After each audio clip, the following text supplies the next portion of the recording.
ਸਤਿ ਸ੍ਰੀ ਅਕਾਲ। ਅੱਜ ਅਸੀਂ ਇੱਕ ਬਹੁਤ ਹੀ ਖਾਸ ਵਿਸ਼ੇ ਤੇ ਗੱਲ ਕਰਨ ਜਾ ਰਹੇ ਹਾਂ। ਇਹ ਇੱਕ ਅਜਿਹਾ ਵਿਧਾਨ ਹੈ ਜੋ ਸਿਰਫ ਸ਼ਬਦਾਂ 'ਚ ਨਹੀਂ, ਸਗੋਂ ਪੰਜਾਬੀ ਕਵਿਤਾ ਦੀ ਰੂਹ ਵਿੱਚ ਵਸਿਆ ਹੋਇਆ ਹੈ। ਤਾਂ ਸਵਾਲ ਇਹੀ ਉੱਠਦਾ ਹੈ ਕਿ ਆਖਿਰ ਇਹ ਖਾਲਸੇ ਦਾ ਵਿਧਾਨ ਹੈ ਕੀ? ਵੈਸੇ ਇਸ ਸਵਾਲ ਦਾ ਜਵਾਬ ਨਾ ਇੱਕ ਬਹੁਤ ਹੀ ਖੂਬਸੂਰਤ ਤੇ ਸ਼ਕਤੀਸ਼ਾਲੀ ਕਵਿਤਾ ਦੇ ਅੰਦਰ ਲੁਕਿਆ ਹੋਇਆ ਹੈ। ਤੇ ਉਹ ਕਵਿਤਾ ਹੈ ਪਵਨ ਹਰਚੰਦਪੁਰੀ ਜੀ ਦੀ ਲਿਖੀ ਗੁਰੂ ਉਪਦੇਸ਼। ਅਸਲ ਵਿੱਚ ਇਹ ਕਵਿਤਾ 1699 ਵਿੱਚ ਦਸਮ ਪਾਤਸ਼ਾਹ ਗੁਰੂ ਗੋਬਿੰਦ ਸਿੰਘ ਜੀ ਦੇ ਉਪਦੇਸ਼ਾਂ ਦਾ ਨਿਚੋੜ ਹੈ। ਤਾਂ ਫਿਰ ਚਲੋ ਸ਼ੁਰੂ ਕਰਦੇ ਹਾਂ ਤੇ ਇਸ ਦੀਆਂ ਪਰਤਾਂ ਨੂੰ ਇੱਕ-ਇੱਕ ਕਰਕੇ ਫਰੋਲਦੇ ਹਾਂ। ਅਸੀਂ ਇਸ ਪੂਰੀ ਗੱਲਬਾਤ ਨੂੰ 5 ਮੁੱਖ ਹਿੱਸਿਆਂ ਵਿੱਚ ਵੇਖਾਂਗੇ।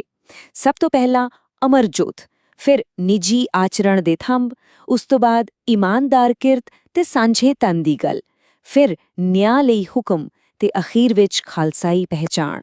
ਇਹ ਸਫ਼ਰ ਇੱਕ ਦਾਰਸ਼ਨਿਕ ਨੀਂਹ ਤੋਂ ਸ਼ੁਰੂ ਹੋ ਕੇ ਇੱਕ ਪੂਰੀ ਸਮੂਹਿਕ ਪਹਿਚਾਣ ਤੇ ਜਾ ਕੇ ਮੁੱਕੇਗਾ। ਚਲੋ ਸ਼ੁਰੂਆਤ ਕਰਦੇ ਹਾਂ ਪਹਿਲੇ ਹਿੱਸੇ ਤੋਂ, ਅਮਰ ਜੋਤ, ਯਾਨੀ ਕਿ ਉਹ ਦਾਰਸ਼ਨਿਕ ਨੀਂਹ ਜਿਸ ਤੇ ਸਭ ਕੁਝ ਟਿਕਿਆ ਹੈ। ਦੇਖੋ, ਕਵਿਤਾ ਸ਼ੁਰੂ ਹੀ ਇੱਕ ਬਹੁਤ ਹੀ ਸ਼ਕਤੀਸ਼ਾਲੀ ਗੱਲ ਨਾਲ ਹੁੰਦੀ ਹੈ, ਸਿੱਖੀ ਦੀ ਜੋਤ ਦੀ ਗੱਲ ਨਾਲ।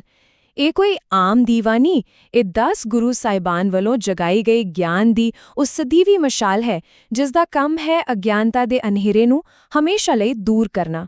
ਸੋਚ ਕੇ ਦੇਖੋ, ਇਹ ਸਿਰਫ ਇੱਕ ਵਿਚਾਰ ਨਹੀਂ ਬਲਕਿ ਬਾਕੀ ਸਾਰੇ ਅਸੂਲਾਂ ਲਈ ਇੱਕ ਤਰ੍ਹਾਂ ਨਾਲ ਊਰਜਾ ਦਾ ਸੋਮਾ ਹੈ। ਅੱਛਾ, ਜਦੋਂ ਗਿਆਨ ਦੀ ਇਹ ਜੋਤ ਮਨ ਵਿੱਚ ਜਗ ਜਾਂਦੀ ਹੈ ਤਾਂ ਫਿਰ ਸਵਾਲ ਉੱਠਦਾ ਹੈ ਕਿ ਇੱਕ ਇਨਸਾਨ ਦਾ ਨਿੱਜੀ ਆਚਰਣ, ਉਸ ਦਾ ਕਿਰਦਾਰ ਕਿਹੋ ਜਿਹਾ ਹੋਣਾ ਚਾਹੀਦਾ ਹੈ। ਇੱਥੇ ਗੱਲ ਆਉਂਦੀ ਹੈ 3 ਬੁਨਿਆਦੀ ਥੰਮਾਂ ਦੀ, ਰਹਿਮ ਯਾਨੀ ਦਇਆ ਤੇ ਕਿਰਪਾ, ਕਰਮ ਯਾਨੀ ਚੰਗੇ ਕੰਮ ਤੇ ਧਰਮ ਯਾਨੀ ਨੇਕੀ ਦਾ ਰਾਹ। ਗੁਰੂ ਸਾਹਿਬ ਦਾ ਉਪਦੇਸ਼ ਇਹ ਹੈ ਕਿ ਇਹ ਤਿੰਨੇ ਇੱਕ ਦੂਜੇ ਨਾਲ ਅਟੁੱਟ ਰੂਪ ਵਿੱਚ ਜੁੜੇ ਹੋਏ ਨੇ। ਦਇਆ ਹੋਵੇਗੀ ਤਾਂ ਹੀ ਚੰਗੇ ਕਰਮ ਹੋਣਗੇ ਤੇ ਉਹ ਕਰਮ ਧਰਮ ਦੇ ਰਾਹ ਤੇ ਹੋਣੇ ਚਾਹੀਦੇ ਨੇ। ਇਹ ਤਿੰਨੇ ਮਿਲ ਕੇ ਹੀ ਇੱਕ ਮਜ਼ਬੂਤ ਕਿਰਦਾਰ ਦੀ ਨੀਂਹ ਰੱਖਦੇ ਨੇ। ਪਰ ਇੱਕ ਚੇਤਾਵਨੀ ਵੀ ਹੈ, ਇਨ੍ਹਾਂ ਸਾਰੇ ਗੁਣਾਂ ਦੇ ਬਿਲਕੁਲ ਉਲਟ ਇੱਕ ਅਜਿਹੀ ਤਾਕਤ ਵੀ ਹੈ ਜੋ ਸਭ ਕੁਝ ਤਬਾਹ ਕਰ ਸਕਦੀ ਹੈ। ਉਹ ਹੈ ਹੰਕਾਰ ਤੇ ਗੁੱਸੇ ਦੀ ਅੱਗ। ਕਿਹਾ ਗਿਆ ਹੈ ਕਿ ਹੰਕਾਰ ਦੀ ਅੱਗ ਨਾ ਬੰਦੇ ਦੇ ਆਪਣੇ ਹੀ ਚੰਗੇ ਕਰਮਾਂ ਨੂੰ ਸਾੜ ਕੇ ਸਵਾਹ ਕਰ ਦਿੰਦੀ ਹੈ, ਇਸ ਲਈ ਇਸ ਲਾਟ ਨੂੰ ਕਦੇ ਭੜਕਣ ਨਹੀਂ ਦੇਣਾ। ਸੋ ਜਦੋਂ ਅੰਦਰੋਂ ਕਿਰਦਾਰ ਮਜ਼ਬੂਤ ਹੋ ਗਿਆ ਤਾਂ ਅਗਲਾ ਕਦਮ ਹੈ ਸਮਾਜ ਵਿੱਚ ਵਿਚਰਨਾ। ਤੇ ਇੱਥੇ ਸਭ ਤੋਂ ਪਹਿਲਾਂ ਗੱਲ ਆਉਂਦੀ ਹੈ ਇਮਾਨਦਾਰ ਕਿਰਤ ਤੇ ਸਾਂਝੇ ਤਨ ਦੀ। ਕਿਰਤ ਦਾ ਸੰਕਲਪ ਬਹੁਤ ਡੂੰਘਾ ਹੈ। ਇਹ ਸਿਰਫ ਕੰਮ ਕਰਨਾ ਨਹੀਂ ਹੈ, ਇਹ ਹੈ ਇਮਾਨਦਾਰ, ਸਿਰਜਨਾਤਮਕ ਤੇ ਮਿਹਨਤ ਵਾਲਾ ਕੰਮ। ਸਿੱਖਿਆ ਇਹ ਹੈ ਕਿ ਰੱਬ ਖੁਦ ਇੱਕ ਇਮਾਨਦਾਰ ਕਿਰਤੀ ਵਿੱਚ ਵਸਦਾ ਹੈ, ਮਤਲਬ ਕਿ ਹੱਥੀਂ ਕੀਤੀ ਮਿਹਨਤ ਆਪਣੇ ਆਪ ਵਿੱਚ ਇੱਕ ਪੂਜਾ ਬਣ ਜਾਂਦੀ ਹੈ। ਤੇ ਜਦੋਂ ਉਸ ਕਿਰਤ ਵਿੱਚੋਂ ਕਮਾਈ ਹੁੰਦੀ ਹੈ ਤਾਂ ਫਿਰ ਆਉਂਦਾ ਹੈ ਦਸਵੰਧ ਦਾ ਸਿਧਾਂਤ, ਯਾਨੀ ਆਪਣੀ ਨੇਕ ਕਮਾਈ ਦਾ 10ਵਾਂ ਹਿੱਸਾ ਲੋੜਵੰਦਾਂ ਤੇ ਭਾਈਚਾਰੇ ਦੀ ਸੇਵਾ ਲਈ ਕੱਢਣਾ। ਇਹ ਸਿਰਫ ਕੋਈ ਖੈਰਾਤ ਜਾਂ ਦਾਨ ਨਹੀਂ ਹੈ, ਸਮਝੋ, ਇਹ ਇੱਕ ਬੁਨਿਆਦੀ ਫਰਜ਼ ਹੈ, ਇੱਕ ਐਸਾ ਨਿਯਮ ਜੋ ਦੌਲਤ ਨੂੰ ਇੱਕ ਥਾਂ ਇਕੱਠਾ ਹੋਣ ਤੋਂ ਰੋਕਦਾ ਹੈ ਤੇ ਸਮਾਜ ਵਿੱਚ ਬਰਾਬਰੀ ਲਿਆਉਂਦਾ ਹੈ। ਸੋ ਫਾਰਮੂਲਾ ਬੜਾ ਸਿੱਧਾ ਹੈ, ਨੇਕ ਕਿਰਤ ਕਰੋ ਤੇ ਉਸ ਦਾ 10ਵਾਂ ਹਿੱਸਾ ਵੰਡ ਕੇ ਛਕੋ। ਇੱਥੋਂ ਤੱਕ ਤਾਂ ਗੱਲ ਹੋਈ ਨਿੱਜੀ ਤੇ ਆਰਥਿਕ ਜੀਵਨ ਦੀ, ਪਰ ਖਾਲਸੇ ਦੀ ਭੂਮਿਕਾ ਇਸ ਤੋਂ ਵੀ ਵੱਡੀ ਹੈ, ਇੱਕ ਯੋਧਾ ਸੰਤ ਦੀ ਭੂਮਿਕਾ, ਯਾਨੀ ਦੁਨੀਆ ਵਿੱਚ ਨਿਆਂ ਕਾਇਮ ਕਰਨ ਦੀ। ਤੇ ਇਹ ਫਰਜ਼ ਬਿਲਕੁਲ ਸਾਫ਼-ਸਾਫ਼ ਦੱਸਿਆ ਗਿਆ ਹੈ। ਕਿਸ ਦੀ ਰੱਖਿਆ ਕਰਨੀ ਹੈ? ਬੇਸਹਾਰਾ ਦੀ, ਗਰੀਬ ਤੇ ਲੋੜਵੰਦ ਦੀ ਅਤੇ ਔਰਤ ਦੀ। ਇਹ ਸਿਰਫ ਕੋਈ ਸਲਾਹ ਨਹੀਂ, ਇਹ ਇੱਕ ਅਟਲ ਹੁਕਮ ਹੈ ਕਿ ਕਮਜ਼ੋਰ ਦੀ ਰਾਖੀ ਕਰਨੀ ਹੀ ਕਰਨੀ ਹੈ। ਪਰ ਇਸ ਤਾਕਤ ਦੇ ਨਾਲ ਇੱਕ ਬਹੁਤ ਵੱਡੀ ਜ਼ਿੰਮੇਵਾਰੀ ਵੀ ਆਉਂਦੀ ਹੈ।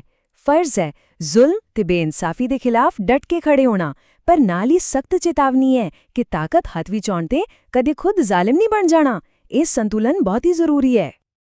ਤੇ ਨਿਆਂ ਦੀ ਇਹ ਗੱਲ ਸਿਰਫ ਲੜਾਈ ਦੇ ਮੈਦਾਨ ਤੱਕ ਸੀਮਿਤ ਨਹੀਂ, ਇਹ ਸਮਾਜ ਦੇ ਅੰਦਰ ਵੀ ਹੈ। ਉਸ ਵੇਲੇ ਦੀਆਂ ਸਮਾਜਿਕ ਬੁਰਾਈਆਂ ਜਿਵੇਂ ਧੀਆਂ ਨੂੰ ਵੇਚਣਾ ਜਾਂ ਦਾਜ ਮੰਗਣਾ, ਇਹਨਾਂ ਤੇ ਸਖਤ ਪਾਬੰਦੀ ਲਗਾਈ ਗਈ। ਇਹ ਉਸ ਜ਼ਮਾਨੇ ਵਿੱਚ ਇੱਕ ਬਹੁਤ ਵੱਡਾ ਕ੍ਰਾਂਤੀਕਾਰੀ ਕਦਮ ਸੀ, ਖਾਸ ਕਰ ਔਰਤਾਂ ਦੇ ਹੱਕਾਂ ਲਈ। ਅਤੇ ਹੁਣ ਆਉਂਦੇ ਹੈ ਅਖੀਰਲੇ ਤੇ ਸਭ ਤੋਂ ਅਹਿਮ ਹਿੱਸੇ ਤੇ। ਜਦੋਂ ਇਹ ਸਾਰੇ ਅਸੂਲ ਗਿਆਨ, ਨੇਕ ਕਿਰਦਾਰ, ਕਿਰਤ, ਨਿਆਂ ਇਕੱਠੇ ਹੁੰਦੇ ਨੇ ਤਾਂ ਉਹ ਇੱਕ ਵਿਲੱਖਣ ਸਮੂਹਿਕ ਪਛਾਣ ਨੂੰ ਜਨਮ ਦਿੰਦੇ ਨੇ। ਇਸ ਖਾਲਸਾਈ ਪਹਿਚਾਨ ਦੀ ਨੀਂਹ ਹੀ ਬਰਾਬਰੀ ਤੇ ਰੱਖੀ ਗਈ ਸੀ। ਸੋਚੋ, ਇੱਕੋ ਬਾਟੇ ਵਿੱਚੋਂ ਸਭ ਨੂੰ ਅੰਮ੍ਰਿਤ ਛਕਾ ਕੇ ਸਦੀਆਂ ਪੁਰਾਣੀ ਜਾਤ-ਪਾਤ ਦੀਆਂ ਵੰਡੀਆਂ ਨੂੰ ਇੱਕੋ ਝਟਕੇ ਵਿੱਚ ਖਤਮ ਕਰ ਦਿੱਤਾ ਗਿਆ।